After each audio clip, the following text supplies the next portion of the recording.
Alright, so like the title suggests, I am going to be talking about my take on Andrew Tate, which is that Andrew Tate, in my opinion, is a good person, and I do like Andrew Tate for the most part. I don't support like the level of anti-feminism he's at, right? But I do support Andrew Tate, and I do enjoy Andrew Tate's content. So please leave the video if you do not enjoy hearing about Andrew Tate or find this to be offensive, right? And just skip on to the next thing that isn't so offensive to you, right? So that moves me on to my first point, right? Masculinity is not bad. Okay, TikTok's talking about masculinity is bad. Don't embrace masculinity, etc., etc., etc. Don't don't embrace your masculinity. Just don't be yourself. Be someone else.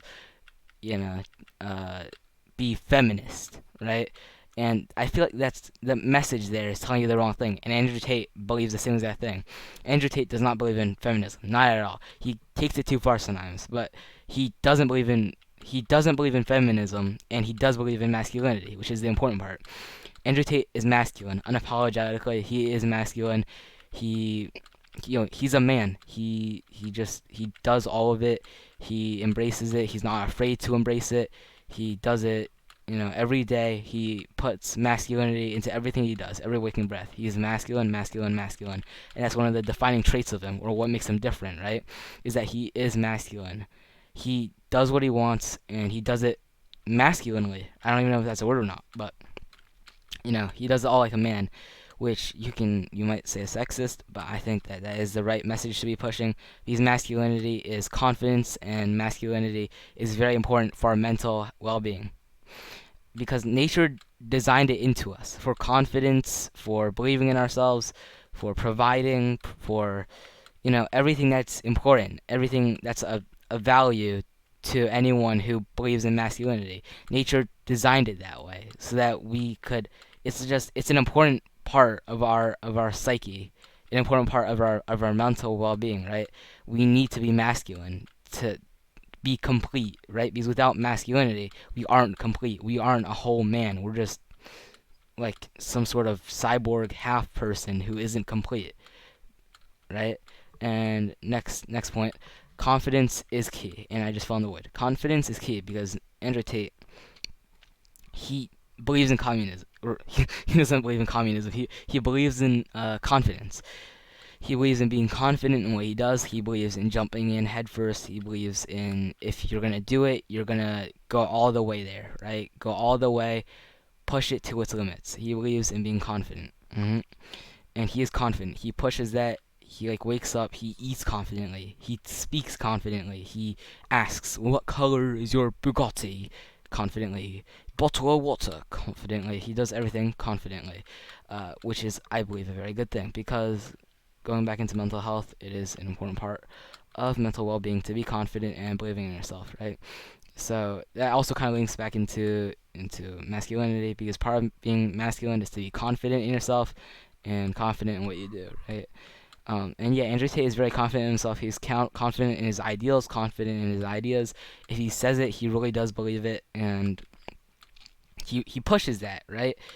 And yeah, that's very important, and that's a big reason why I support Andrew Tate, because Andrew Tate believes in total confidence in yourself, and total confidence in your abilities, total confidence in what you do. He believes in confidence in yourself, and that is very important because it helps people. It very much inspires people. The same way that Ziz does, or like all those fitness YouTubers, right?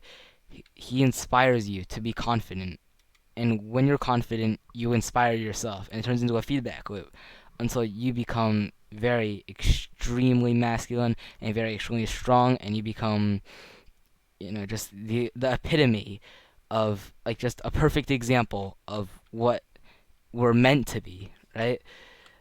And number three, Andrew Tate does not care. This links back to my previous points, and it's kind of repetitive, but Andrew Tate does not care about, like, what you think. He doesn't care about his channel analytics. He doesn't care about getting canceled. Doesn't care about any of that stuff. Doesn't care about people being mad at him. Doesn't care about being politically incorrect. My TNT run game is lagging. He he doesn't care about any of that. The only thing he cares about is being confident, being masculine, and talking about what he believes in, right? And doing what he believes in. That's all he cares about. He doesn't care about anything else. Doesn't care about anyone else. he just cares about his ideals, right? He pushes past that matrix, right? Stating Andrew Tate quotes, that matrix of needing others, right? Or like needing to like be approved by others, right? Needing to be a good person in the eye of others. He breaks past that. Okay, number four, he's very profound. I believe he's really smart. He has a lot of wisdom. He says a lot of things that no one else will say because of fear of being politically incorrect or just being too stupid, right?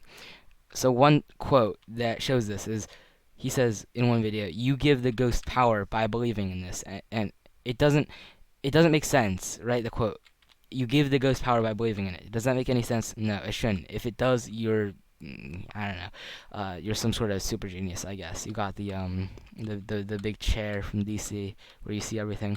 Um, but yeah, he's really smart. So that quote, "You give the ghost power by believing in it," it's talking about depression essentially. But yeah, so when you wake up in the middle of the night and you hear some like noise, right? Like something falling over, maybe like a little bird, some wind. If you believe that it's a ghost, then you're scared, right? But the thing that makes you scared isn't that there is a ghost, because there most likely isn't. The thing that makes you scared is believing that there is a ghost, right? So you're giving that figurative ghost, that fake ghost that doesn't even exist. You're giving something that's not even like organic and doesn't have a brain power over you. It doesn't make sense. It's like me giving a book or like a potato the power to command me and make me do stuff, right? The ability to control me. That makes no sense. Why would you ever do that? That's the stupidest thing ever. Why would you make something that's not sentient control you? That's just like the most buffoonish idiot thing you could ever do. Right? But people do that every day by being scared of things, by being afraid, by, believing in things, right? So when you believe in that ghost in your bedroom, you're giving that ghost power because that ghost didn't have any power. That ghost didn't exist at all in your mental world until you became scared of that ghost. And that's really smart. Think about that for a second. You give the thing power by being scared of it or recognizing that it does exist. So by not believing in it, it then loses its power over you. And then eventually, if you practice that enough, you'll have full power over yourself. That's how I quit my video game addiction. You can see I play Minecraft a lot. I prestiged a lot in Bed Wars. But I got past that eventually. And I started skateboarding, started doing other stuff. And I tried to take a break from video games to work on myself, right? And a lot of that is part of believing, right? Believing that video games doesn't have power over you, believing that you do have the power. Because if every day I think to myself, "Oh my God, I have no power. I am totally screwed. I have a video game addiction. Well, oh well, I'm stuck with that, I guess." Then I won't break free of it. But if I believe, "Oh, I can do it. I can break free of this. This is not a video game addiction. This is temporary. This is something that I can fix. This is something that I can change. This is something that I can make better." Then I can make it better. But if every day I think to myself, "This is impossible," then I make it impossible. You make it impossible by believing that it is impossible, right? This computer should not have power over me. I should have power over this computer. But by believing that I am stuck to this computer, I'm giving power to this computer over me. That makes no sense. I'm an idiot for ever doing that. But I did do that. But I fixed it, which makes me a little bit less of an idiot. But I still am an idiot. But you know what I mean. Um, it's important to understand the power of belief, right? And that's what Andrew Tate says. Andrew Tate is very smart, and I believe his wisdom is important, and you should all check it out because it's something that you won't find anywhere else. It's not like this is a commentary YouTube channel. You're not gonna like get a million other channels doing the same exact thing. Some of them are even better quality, better editing, right? You won't you won't find that level of repetitiveness if you check out Andrew Tate. Andrew Tate is one of a kind. You're not gonna find another person like him for at least another 100 years on the platform, right? Another thing, Andrew Tate is honest to people, right? For example, he says, "If you're weak near me, you make me weak." He's honest about that. He had an anecdote about one time his friend Tony, right? The idea is Andrew Tate was getting jumped by some guys who were mad at him, right? And these guys, they were like six guys, and Andrew Tate was one guy, and he was with his friend Tony, right? And they're standing there, and they're about to get beat up. But Andrew Tate just says, oh, like, you want to beat me up, come at me, bro. I'm gonna smash you to death, right? And right, and then those guys get scared because they believe that Andrew Tate can do it, and Andrew Tate now has power over them, right? Like, linking back to what I said before, you give the ghost power by waving it, or you give Andrew Tate power if you believe that he can defeat you, right? So then Andrew Tate now has power over all of them, right?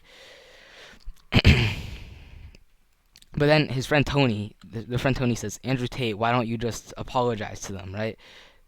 And then that's when they get confidence back because they believe that they are now better than Andrew Tate because Andrew Tate showed a little bit, or Andrew Tate's accomplices showed some weakness, which in turn made Andrew Tate weak, right?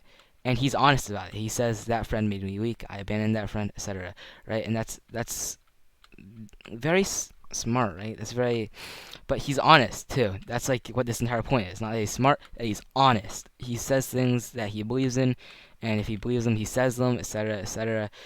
And this is something that he believes in, right? And he will state it over and over again, even when it's the world against him, or the entire YouTube platform against him, the algorithm against him, everyone against him. He'll still preach what he preaches, and that's an important quality that not a lot of people have. He's like, you argue with him a little bit, then they'll just change their mind, like, oh yeah, I see what you're saying, blah blah blah, and they'll just give up their argument. But Andrew Tate does not give up the argument. He keeps arguing over and over again, right? And sometimes he gets in trouble for that, but he's incredibly honest, and that's an important quality of a person that makes you stronger. So my final point, number 6, is he breaks past the point of needing things, almost a kind of mental Buddhism. Andrew Tate doesn't need other people to support him. Andrew Tate does not need the validation of other people. All Andrew Tate needs is to say what he wants, be masculine. He doesn't need the things that we need. Like, for example, everyone submits to peer pressure to an extent, right? Everyone says that I suck, then I'll believe that I suck, and that's peer pressure. If everyone says that Andrew Tate sucks, Andrew Tate will just say, no, you suck. What's the color of your freaking Bugatti, bro? He breaks past the point of needing people, right? Needing the validation, needing anything, right? All he needs is his own validation, his own opinion. Yeah, I'm gonna fall through the map here. He breaks past that point, like breaking out of the matrix. He understands stuff. He's like on another level mentally. He understands things that people who are on me and you, who are on our level, can't understand it. But he understands these things, right? He's broken past it. He's broken past peer pressure. He's broken past having other people have power over him. He's broken past needing validation. Broken past basically virtually everything. He's totally independent at this point. Um, right? And that's basically the idea. I think that Andrew Tate is very smart. I think that masculinity is not bad. I think that his confidence is very inspiring. I think that the fact that he doesn't care is inspiring and should be an example of the ideal of what we should all be. He's profound. He's honest. I could go over it over and over again, but yeah, that's the idea, and that's why I do support Andrew Tate. All right, see you guys. Have a good night.